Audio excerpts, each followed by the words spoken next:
जैसे पेड़ खजूर, जैसे पेड़ खजूर, पंछी को छाया नहीं, पंछी को छाया नहीं, फल लागे अति दूर, फल लागे अति दूर।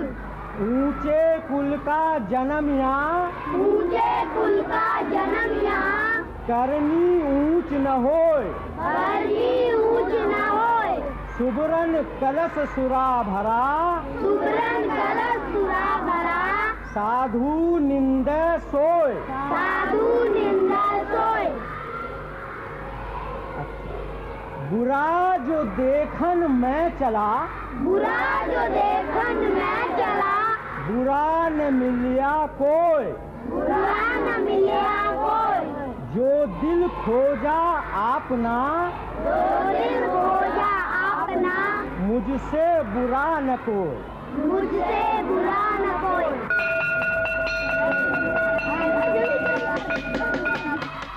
आज का पाठ यहीं समाप्त होता है। इन दोहों को घर से याद करके आना कल।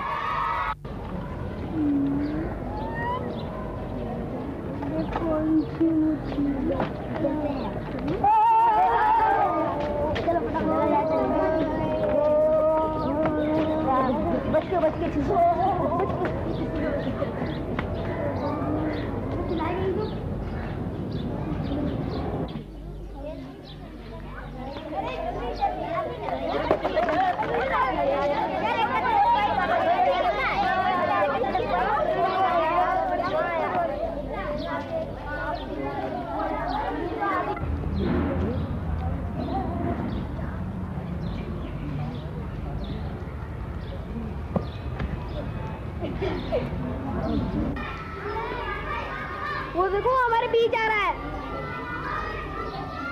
तुम किसी दूसरी जगह जाकर खाना खाओ। मेरी माँ कहती है तुम अछूत हो, हम तुम्हारे साथ खाना नहीं खाएंगे। जरा नॉर्मल खाना खाना।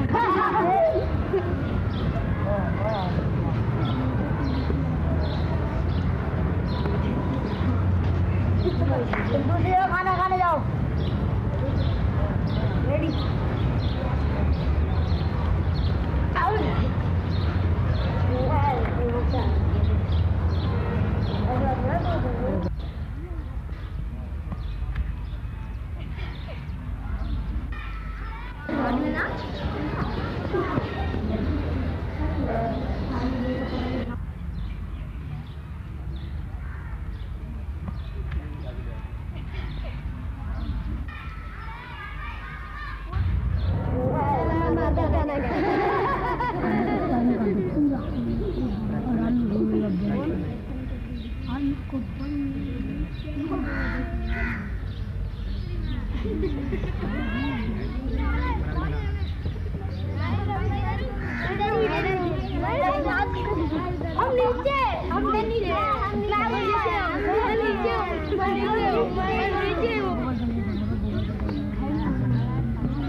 अरे ये क्या कर रहे हो?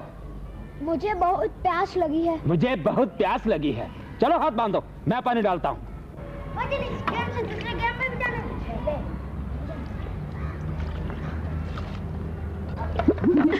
मुझे बहुत प्यास लगी है।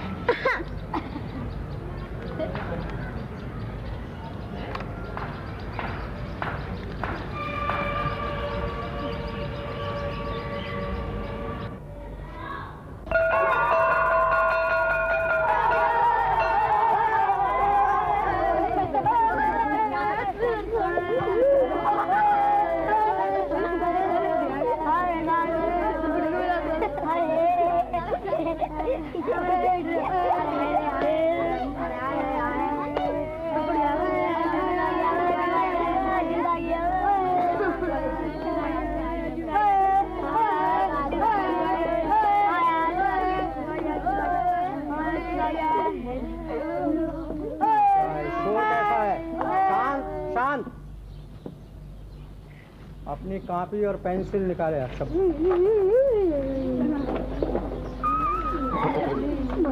शोर नहीं करना है।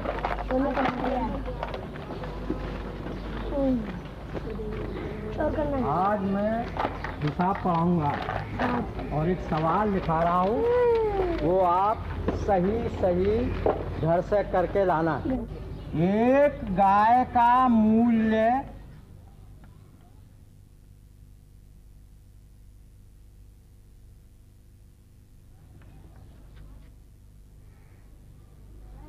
50। तुम किसी दूसरी जगह जाकर खाना खाओ, हम तुम्हारे साथ खाना नहीं खाएंगे।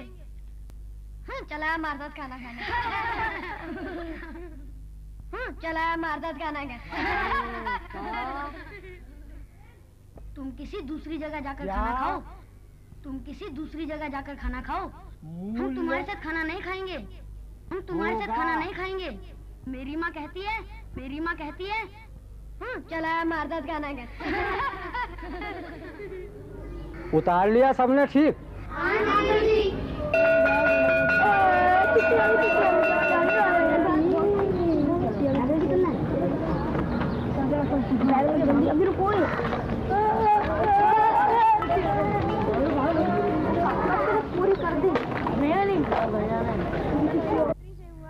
गंगोत्री हिमालय में एक हिम नदी है। यहाँ मैं एक नाले के समान हूँ। पहाड़ी यात्रा में मुझे बड़ा आनंद आता है। हंसते क्यों हैं? ऐसा करते हैं नहीं? चलो बैठो।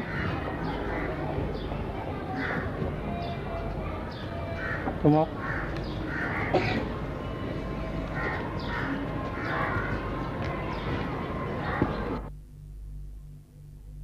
ये चट्टानें टूटकर और आपस में रगड़ खाकर रेत और बुलाई मिट्टी का रूप धारण कर लेती हैं। शाबाश। ये तुम आओ बेटे। शाबाश। ये क्या पड़ेगा? आओ बेटा। पढ़ो बेटा। ये क्या पड़ेगा? शांत। मेरा जन्म गंगोत्री से हुआ था। गंगोत्री हिमालय में एक हिम नदी है। शांत रहो। कक्षा है, अनुशासन नहीं आता। अनुशासन सीखो, पढ़ने आते हो यहाँ। मेरा जन्म गंगोत्री से हुआ है। गंगोत्री हिमालय में एक हिम नदी है। यहाँ मैं एक नाले के समान हूँ। पहाड़ी। शाबाश, बहुत अच्छी। देखा कितना अच्छा पढ़ता है। जाओ बेटा बैठ। पहाड़े सबको याद है? तुम आओ बेटा। सुनाओ। 7 एकम 7, 7 दूनी 14, 7 तिया 21, 7 चौक 28, 7 पंजे 33, 7 छंग 7 छिक 42, शाबाश। 7 सत्तू 49, 7 8 56, 7 नीम 63, 7 धाम 70। शाबाश।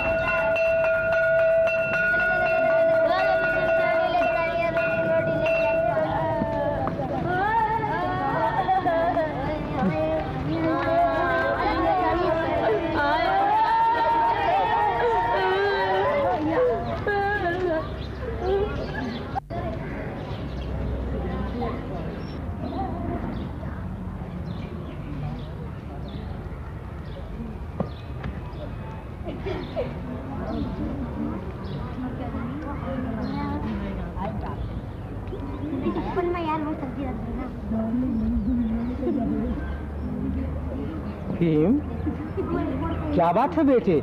सब बच्चे खाना खा रहे हैं, तुम्हें भूख नहीं लगी? अरे तुम रो रहे हो बेटा, क्या बात है? क्यों?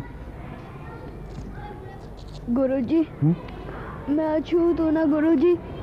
मैं इन बच्चों के साथ खाना नहीं खा सकता ना गुरुजी। अरे नहीं बेटे, तुम निराश मत हो। आओ चलो मेरे साथ खाना खाओ। आओ चलो।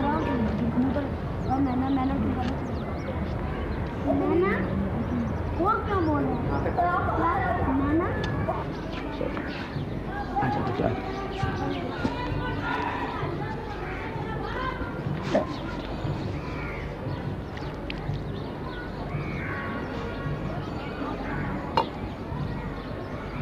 अरे बेटा तुम बैठो, खोलो ना, खाना निकालो।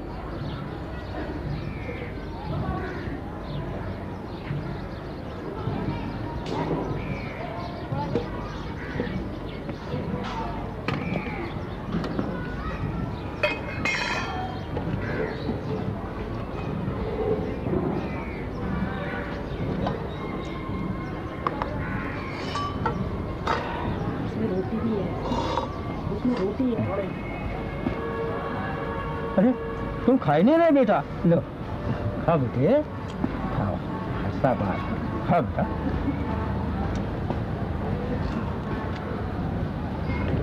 बेटा भीम, आज से तुम अपना ध्यान सब बातों से हटाकर पढ़ाई की ओर लगाओ बेटा, और इतना पढ़ो कि इन सब बच्चों से आगे निकल जाओ। जी गुरुजी। आज से तुम्हारा नाम भीमराव अंबेडकर हुआ।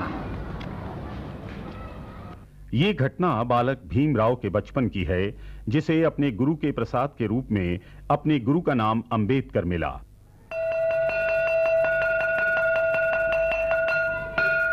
और तभी से उनका नाम भीमराव से भीमराव अंबेडकर हो गया।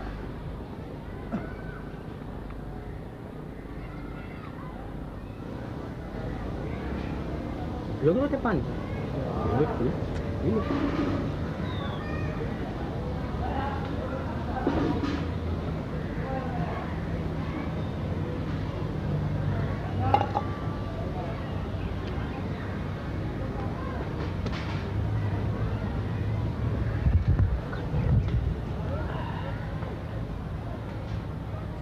14 अप्रैल 1891 में जन्मे उस बालक ने मन ही मन निश्चय किया कि वो अपने गुरु के नाम को रोशन करेगा, खूब पढ़ेगा, खूब आगे बढ़ेगा।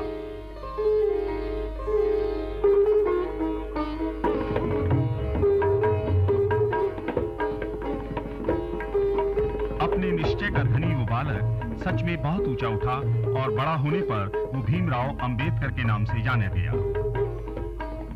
भीमराव अंबेडकर अपनी लगन, दृढ़ इच्छा शक्ति के कारण आगे ही आगे बढ़ते रहे और सफलता उनके कदम चूमती रही।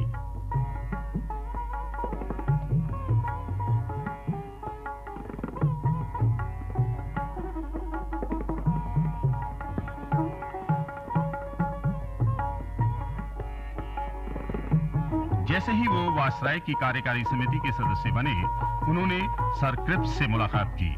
इस भेंट में उन्होंने क्रिप्स द्वारा दिए गए सुझावों का विरोध किया और उनसे दलित वर्ग के हितों के लिए अलग से प्रस्ताव बनाने की मांग की। उनकी सफलता का अगला कदम था कानून मंत्री का पद ग्रहण करना। उन्होंने भारत के पहले कानून मंत्री के रूप में राष्ट्रपति डॉक्टर राजेंद्र प्रसाद, प्रधानमंत्री श्री जवाहरलाल नेहरू के सामने शपथ ली। उनकी विद्वता और योग्यता के कारण उन्हें देश का संविधान बनाने की जिम्मेदारी सौंपी गई। उन्होंने देश के उस संविधान पर हस्ताक्षर किए जिसका आधार था समानता, स्वतंत्रता, भाईचारे की भावना और न्याय। पिछड़ी जाति के लोगों को न्याय दिलाने और उन्हें ऊपर उठाने के लिए वो हमेशा कोशिश करते रहे। दलित वर्ग को समान अधिकार दिलाने के लिए उन्होंने हिंदू कोड बिल प्रस्तुत किया। वो मानते थे कि न्याय पाने के लिए शिक्षा बहुत जरूरी है। उन्होंने उन्नति के मूल मंत्र के रूप में शिक्षा को जाना था और वो जीवन भर अध्ययन करते रहे। पुस्तकों से उन्हें बहुत लगाव था, साथ ही उन्हें लगाव था लोगों को समान अधिकार दिलाने का, उचित न्याय दिलाने का। इसी आधार पर उन्होंने भारत के संविधान की रचना की थी। डॉक्टर भीमराव अंबेडकर जीवन भर उन लोगों को न्याय व समान अधिकार दिलाने के लिए जूझते रहे जो दलित थे, पीड़ित थे। इस महान यज्ञ को पूरा कर उन्होंने 6 दिसंबर सन 1956 के दिन बंबई में सदा के लिए आंखें मूंद ली। लेकिन अपने महान कार्यों के कारण वो इतने ऊंचे हो गए हैं कि संसद भवन में खड़ी उनकी ये मूर्ति हमें आज भी उनकी याद दिलाती है। आज भी उनके जन्मदिन के अवसर पर सभी वर्गों के लोग उन्हें श्रद्धांजलि देते हैं।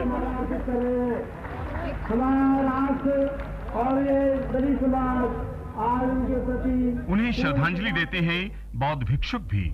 डॉक्टर अंबेडकर हमेशा बौद्ध धर्म से प्रभावित रहे और मृत्यु से पूर्व उन्होंने बौद्ध धर्म ग्रहण भी कर लिया था।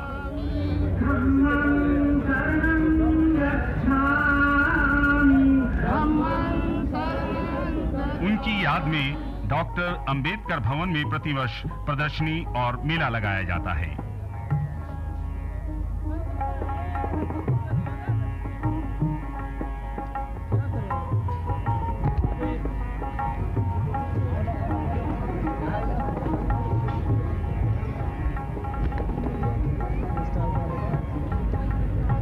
इस मेले में डॉक्टर अंबेडकर के जीवन की झलकियां चित्रों द्वारा दिखाई जाती हैं।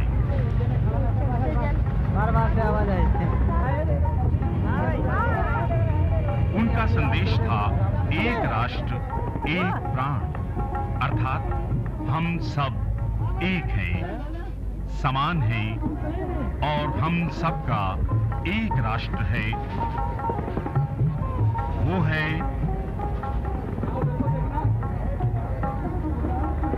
भारत।